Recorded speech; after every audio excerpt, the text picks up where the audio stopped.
चलिए, कार्यकाल पर क्या प्रभाव पड़ता है इस चीज को भी समझ लीजिएगा, ठीक है।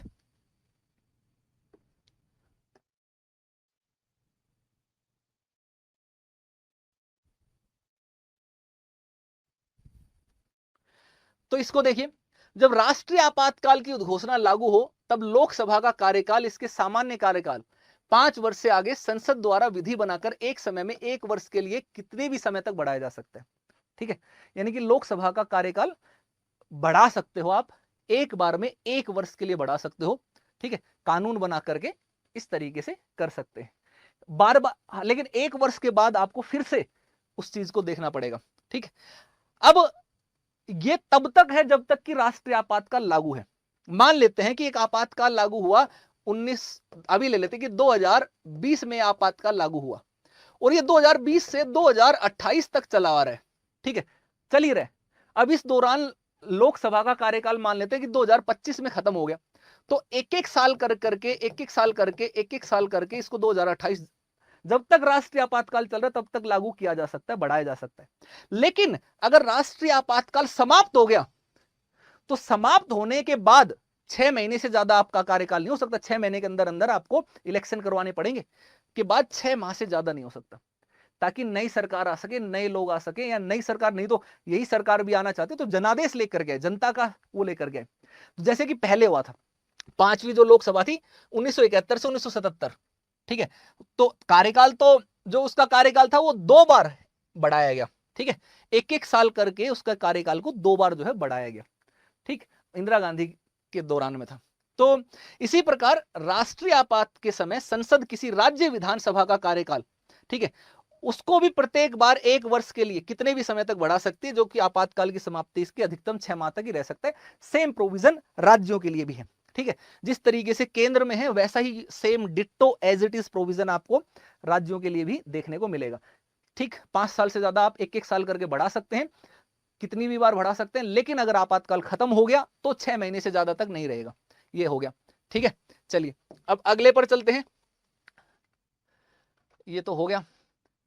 मूल अधिकारों पर क्या प्रभाव है इसको भी देख लेते हैं, फंडामेंटल राइट्स पर क्या प्रभाव पड़ता है।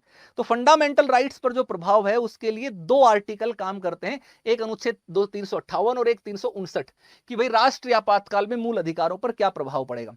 तो अनुच्छेद 358 है वो एक ही अनुच्छेद जिसको बोलते हैं अनुच्छेद 19, इसके से संबंधित है, और 359 जो है 359 वो बाकी के सारे मौलिक अधिकारों से संबंधित है, केवल 20 और 21 को छोड़कर, क्योंकि 20 और 21 को आप निलंबित नहीं कर सकते हो राष्ट्रीय आपातकाल में।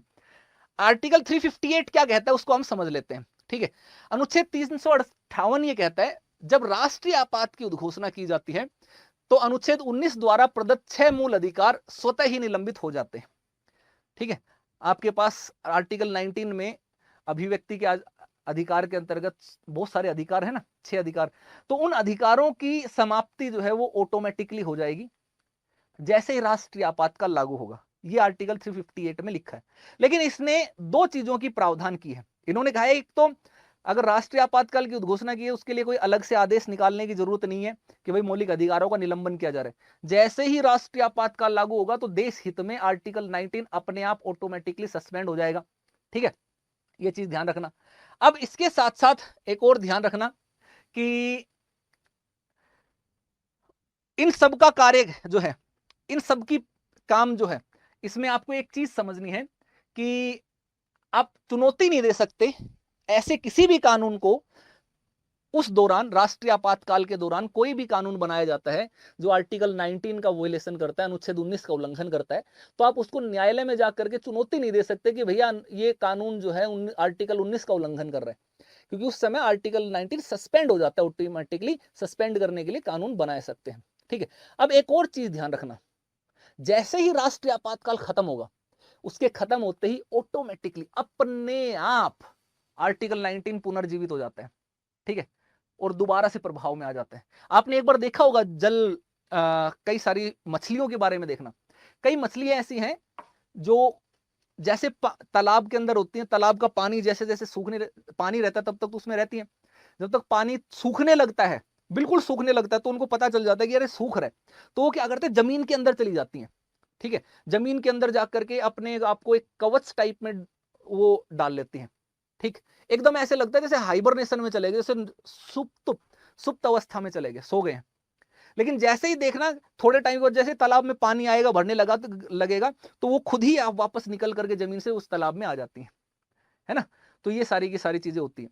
तो ऐसे राष्ट्रीय आपातकाल भी है। जैसे ही राष्ट्रीय आपातकाल समाप्त होगा, आर्टिकल 19 ऑटोमेटिकली दोबारा से पुनर्जीवित हो जाएगा। अब उस टाइम जितने भी कानून बने थे जो आर्टिकल 19 के खिलाफ थे, अनुच्छेद 19 का उल्लंघन करते थे, वो कानून भी ऑटोमेटिकली अप्रभावी हो जाएंगे। ठीक है, वो भी प्रभावी नहीं रहेंगे।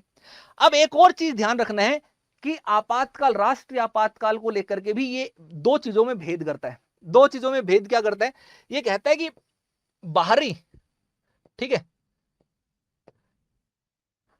अनुच्छेद 19 द्वारा प्रदत्त 6 मूल अधिकारों को युद्ध अथवा बाहरी आक्रमण के आधार पर घोषित आपातकाल में ही निलंबित किया जा सकता है, सशस्त्र विद्रोह के आधार पर नहीं किया जा सकता।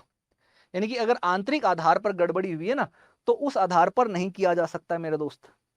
ठीक है, क्लियर? आंतरिक आधार पर अगर राष्ट्रीय आपातकाल लागू हुआ है तो आर्टिकल 19 को आप निरस्त नहीं कर सकते हैं। लेकिन अगर युद्ध या बाहरी आक्रमण, बाहरी आधार पर राष्ट्रीय आपातकाल लागू हो तो ऑटोमेटिकली सस्पेंड हो जाएंगे। ठीक है, इस चीज को ध्यान रखना है। अब एक और चलते हैं अगले पर। 44वां संविधान संशोधन जो है, आर्टिकल 359 के ऊपर चलते हैं। 359 वो क्या कहता है? 44वां संविधान संशोधन अधिनियम 1978 अनुच्छेद 359 के क्षेत्र में दो प्रतिबंध लगाता है। पहला, कि राष्ट्रपति अनुच्छेद 20 और 21 के अंतर्गत दिए गए अधिकारों को लागू करने के लिए न्यायालय में जाने के अधिकार को निलंबित नहीं कर सकता। एक मोटा मोटी तरीके से समझ लो मेरे दोस्तों, आर्टिकल 359 ये कहता है कि अनुच्छेद 20 और 21 इन दोनों को आप निलंबित नहीं कर सकते, बाकियों को आप निलंबित कर सकते हो राष्ट्रीय आपातकाल के दौरान। क्लियर सी चीज है, इतनी ही चीज है बस। ठीक है, बहुत डिटेल में समझना है तो मैं ऑलरेडी यूट्यूब पर राष्ट्रीय आपातकाल की क्लास करवा चुका हूं, बहुत डिटेल में जाकर के आप देख लेना, आपको लाइन बाय लाइन मिल जाएगा, मैंने करवाया हुआ मेगा मैराथन क्लासेस में। ठीक है, अब इन दोनों के बीच का अंतर देख लेते हैं, कुछ मोटा मोटी अंतर देख लेते हैं। क्या है कि आर्टिकल 358 और 359 में अंतर क्या है? 358 केवल अनुच्छेद 19 के लिए है और 359 सभी मौलिक अधिकारों के लिए है जिनका राष्ट्रपति के आदेश द्वारा निलंबन हो जा सकता है, अनुच्छेद 20 और 21 को छोड़ करके। तो ये पहला अंतर। अनुच्छेद 358 जो है वो खुद ऑटोमेटिकली आर्टिकल 19 के मौलिक अधिकारों को सस्पेंड कर देता है अगर राष्ट्रीय आपातकाल की उद्घोषणा होती है बाहरी आधार पर। लेकिन जो आर्टिकल 359 है, 359 है, वो स्वतः मूल अधिकारों को निलंबन नहीं करता है, ऑटोमेटिकली फंडामेंटल राइट्स को सस्पेंड नहीं करता है वो। ठीक है, वो राष्ट्रपति को पावर देता है कि राष्ट्रपति वो बताएगा कि भाई कौन कौन से मौलिक अधिकारों का हम निलंबन कर रहे हैं, कौन से का नहीं कर रहे हैं। ये अंतर हो गया। अगले अंतर को अगर आप देखोगे तो आर्टिकल 358 जो है वो केवल बाहरी आपातकाल, जो बाहरी आपातकाल है यानी कि युद्ध हुआ या बाहरी आक्रमण हुआ तो उसके आधार पर जो घोषित किया जाता है तो ही लागू होगा, आंतरिक आपातकाल पर लागू नहीं होगा।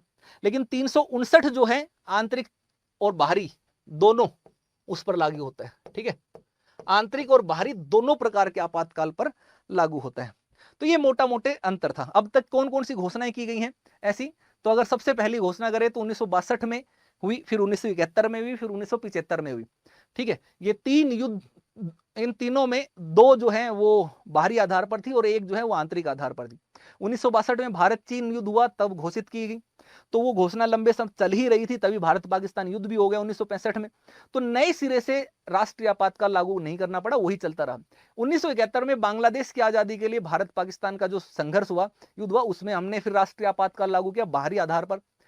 ठीक है, 1975 में इंदिरा गांधी ने जो है आंतरिक आधार पर राष्ट्रीय आपातकाल लागू किया अपने विरोधियों को दबाने और अपनी सत्ता को बचाए रखने के लिए। तो ये तीन प्रकार की उद्घोषणाएं आज तक भारत में। कमेंट बॉक्स में जल्दी से लिख करके बताइए कि कौन कौन से तीन आधार हैं जिससे राष्ट्रीय आपातकाल की उद्घोषणा की जा सकती है। सब लोगों का आंसर आना चाहिए कमेंट बॉक्स में, एक भी आंसर छूटे नहीं मेरे दोस्त। ठीक है, चलिए।